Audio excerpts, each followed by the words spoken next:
So I entirely agree with what Mike McCubry said yesterday, that 30 years later, we don't have much to show to the world. And part of the reason because this is difficult work. But what we really need is a set of instructions for an experiment that anybody can repeat and obtain the same anomalous result that we've seen so many times. So this is still lacking, and this is the key motivation for my own effort. I want to devise such an experiment that anybody can do, replicate an anomalous result. And that result must withstand the most strict scrutiny to where it can be published in a major journal. So for my work, I chose to replicate the 1951 Ernst Sternglass's experiment, where he purportedly produced neutrons from hydrogen in an X-ray tube. For those of you who don't know the details, I'll walk you through them. So he used a cold cathode X-ray tube. So that X-ray tube has a cathode that's aluminum and anode that's copper. And the tube is powered by an AC coil that produces about 20 kilovolts RMS voltage and 20 to 30 milliamp electron beam that strikes the anode. So the tube is filled with hydrogen at 0.1 torr approximately, and the idea is that somehow neutrons can be formed by electrons and protons combining and forming neutrons. So before I go into the details of the results, I want to show you the setup. So the tube goes right there, and it's lined on the sides with lead bricks to screen the X-ray radiation that are further lined with high-density polyethylene blocks, which you need to moderate the neutrons. And on both sides, there are neutron detector banks, high-sensitivity helium-3 proportional counters, 10 in each bank, and in fact, at some point, I used 3 banks for 30 tubes total. So this is an unprecedented, high-sensitivity system that can detect, changes in flux on the order of 0.1 counts per minute. You cannot really see the hydrogen tank, which is behind there, but there is a leak valve, a vacuum system with RGA and some pressure gauges, so I can feed hydrogen at the desired pressure, and I can look at the gases if I'm interested in, and I will tell you right now, I didn't see anything interesting in the gases, so I was entirely focused on neutron measurements.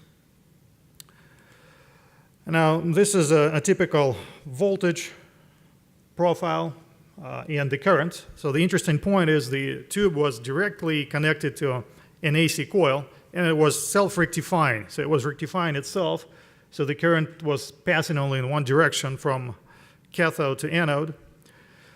And I deployed all sorts of detectors. I had sodium iodine gamma, MTEC fast SDD for X-ray, high-resolution X-ray spectroscopy, and I could tell that my beam energy was about 30 kilo electron volts, and I could see some interesting lines in the spectrum on the fast SDD detector, but nothing unusual.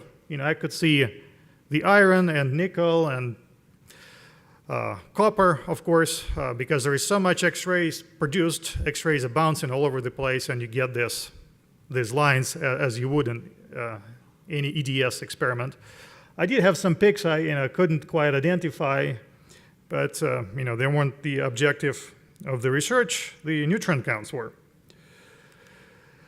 Before I discuss my own results, I wanted to go through the Ernst Sternglass's results. So I had to go through some 200 pages of his handwritten notes, type them up, and get to his data. So here you see this plot. So what does it mean? He didn't have a neutron detector, so he was taking silver foil in this example. He was placing the foil next to his X-ray tube, and if there are any neutrons produced, the foils would be activated. Then he was counting the foil, and he was using a Victorian Geiger counter, which is not a very sensitive device. And he was getting about 40 counts per minute. So this plot, according to him, is consistent with some initial activity on silver right there that dies after 3 minutes, returns to the background. So I thought that was interesting, and I actually found his raw counts in his notebooks, and I plotted them. So the blue line is the count from activated foil, and red line is the background. So now if you do the statistics, you have to compute the significance, how statistically significant the difference between background and between activated silver counts are.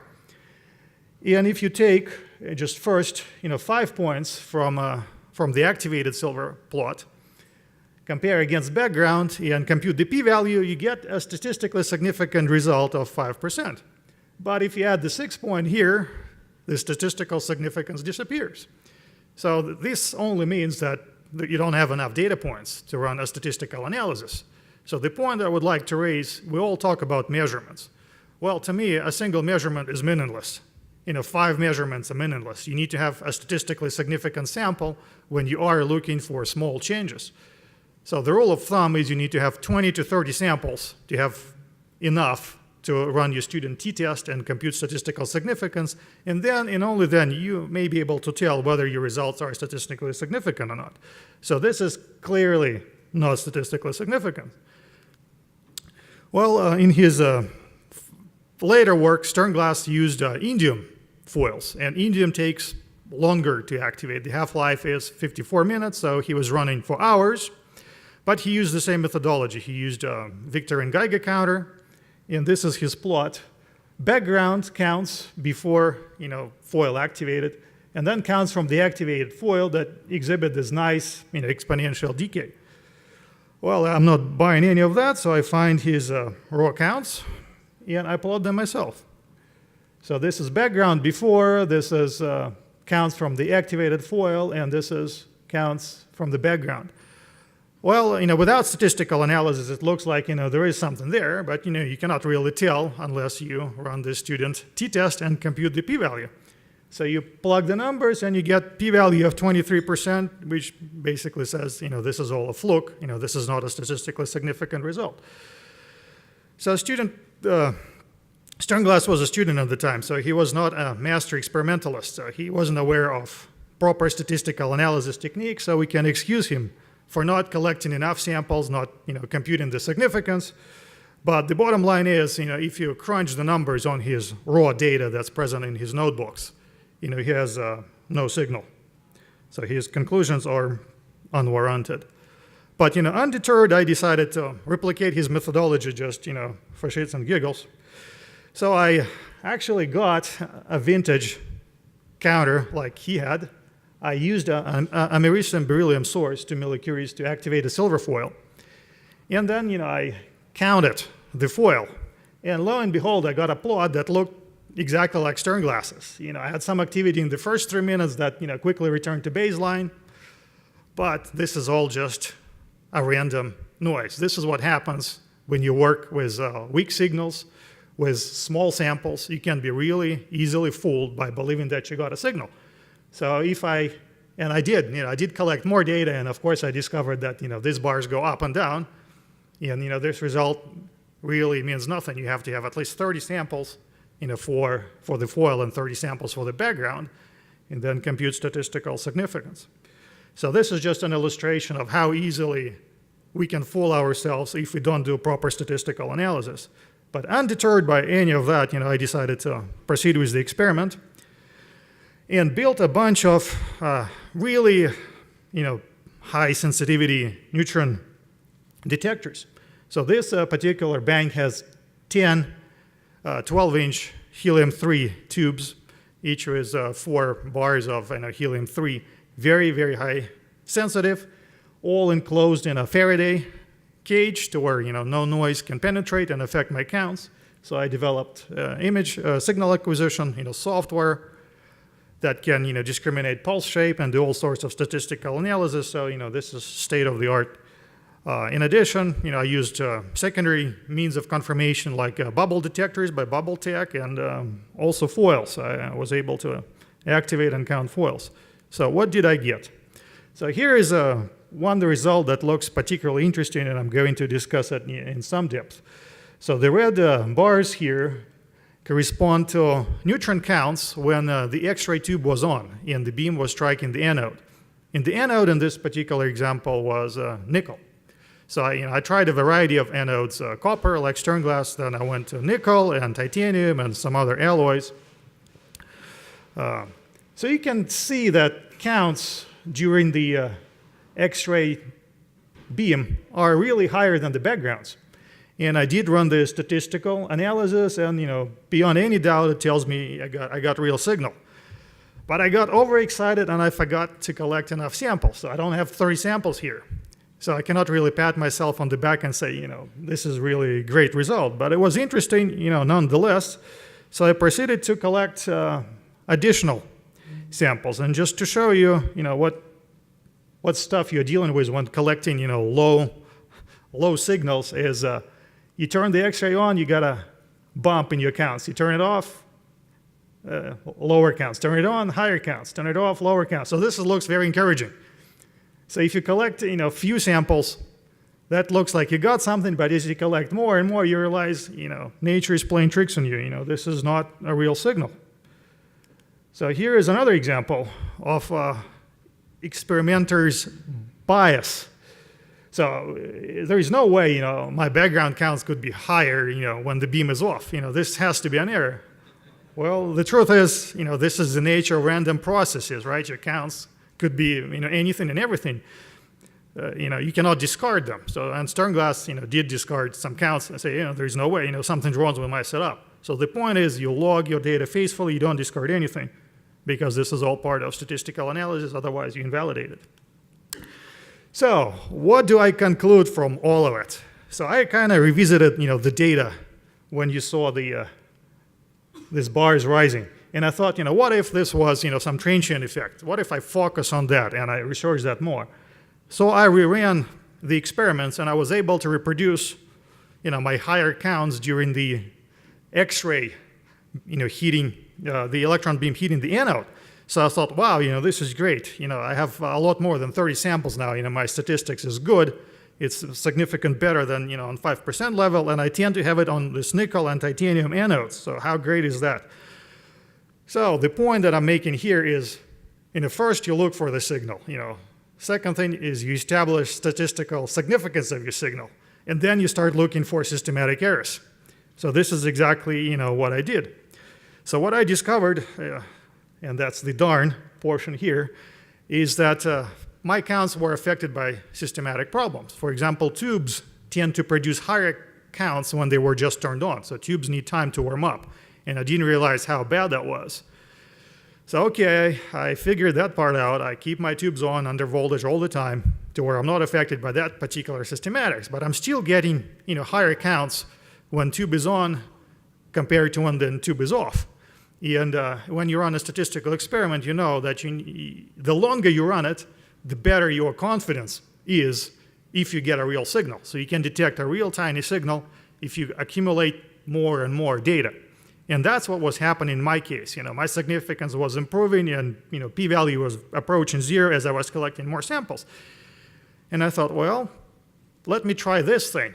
I will pretend I turned the X-ray tube on, but I wouldn't turn it on. And I will still record my data and see how it looks like. And I recorded some data like that, and Jesus Christ, it kept showing the signal. So I knew that some systematics was at play, so I really put the signal from the detectors under the magnifying glass, and I discovered that I had a small periodic noise. You cannot really see it, 5 millivolts. But it was enough, and by sheer luck, the period matched the period of my measurements, and it was boosting the counts every other minute. So the point is, I did not detect any neutrons that are statistically significant, but I learned a lot from this experience. But before I jump to that, and before I was going to throw this all away, I decided to look at the anode. I said, okay, if I don't have any neutrons, what do I have on the anode? So here you can see, one of the first anodes that I used wasn't copper, it's stainless steel. So right there in the bright spot is where the electron beam was heating. And you can see those black droplets that looked like they were expelled from the crater pit. So I figure, okay, I'm going to buy an electron microscope. I'm going to fix it, and I'm going to look, at those spots. So here it's magnified, and here's magnified some more, and here's an EDS map. In green are actually, believe it or not, a thorium.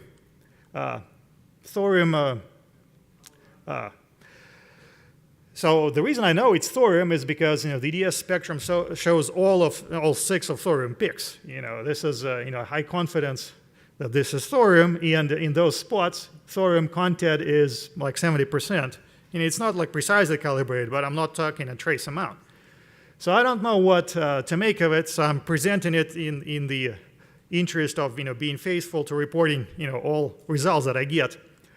I cannot exclude contamination. I did have thorium in my lab. I had thorium wire, and I have thoriated tungsten. I kind of doubt it made its way into the experiment, but I cannot exclude it. So encouraged by this, I started looking at all the other anodes I used. And the next one up is nickel anode, and that was particularly interesting because you could see how the color has changed in the anode pit. So that's where the beam was hit, and here you have this yellow spot. So I magnified it, I ran the EDS analysis, and I was shocked to discover that this area is almost entirely covered with lanthanum, cerium, praseodymium, all of the rare earth elements. And they were present in huge quantities, and by huge I mean they were dominant components. You cannot see nickel. So all you see is rare earth. You cannot see nickel. Well, I thought that was interesting, so I looked at the virgin sample, and of course I couldn't see any lanthanides in the virgin part of the anode that was not treated by the electron beam. But I couldn't really feel happy. Something was nagging me, so I contacted the manufacturer and said, what about this alloy? And they say, well, we do add trace amounts of lanthanides to it, to make it better. And this trace is under 0.1%, so you cannot resolve it in EDS in bulk.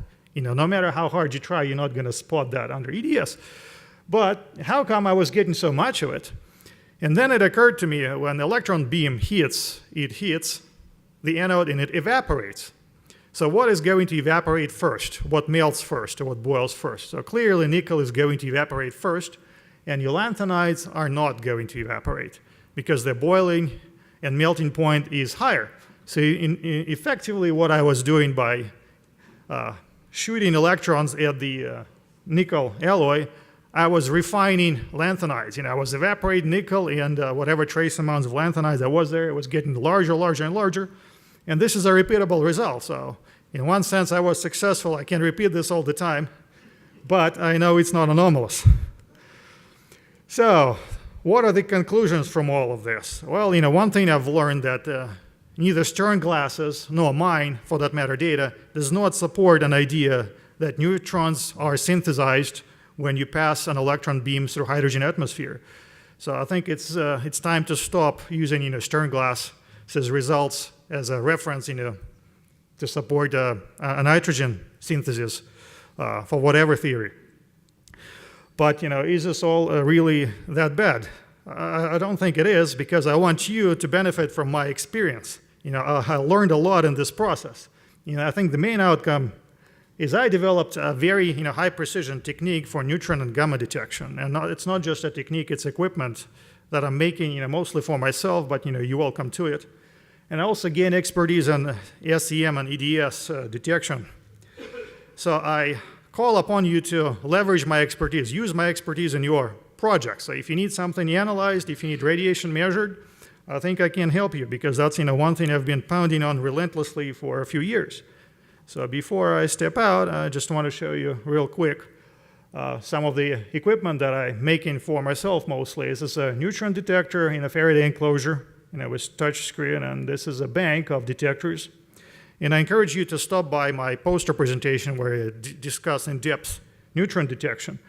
And what I was trying to accomplish here is to develop software that demystifies the process. When you run a measurement, you don't really want to hit your head on the wall for days trying to interpret the data. So the software that I developed for these devices tells you whether or not you have a statistical significance in your results. And you can inspect and audit your signal, so you can look for anomalies. And if your results, pass the statistical analysis, you can start looking for problems in your systematics. So I would like to end by saying that, it takes incredible effort to do careful experimentation. So I've been doing, the same thing over and over again, for 3 years. And I think I'm only starting to learn about these processes. So what I really want you to take out of it is that we need to remain skeptical about what we do, and first and foremost skeptical about our own results, even though we are believers in this thing. So the important thing is to never stop questioning, and especially our own results. So thank you.